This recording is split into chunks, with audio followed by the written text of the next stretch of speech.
עומר אדם הוא מרגל איראני, והיום אני הולך להוכיח את זה. לעומר אדם יש שיר בשם רחוק מכולם, בואו נשמע קטע רנדבומלי מהשיר. את מדברת לפחות 80 ימים בשנה. כן, הבנתם נכון.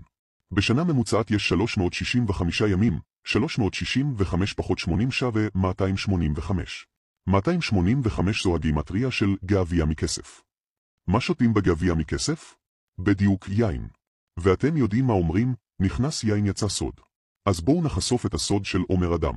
נמשיך, יין מתחרז עם קין. קין רצח את הבל. הבל מתחרז עם זבל. יודעים מי ממש זבל? נסראללה. אתם בטח מבינים עכשיו הכל. כן, כמו שחשדתם. נסראללה מתחרז עם קואלה.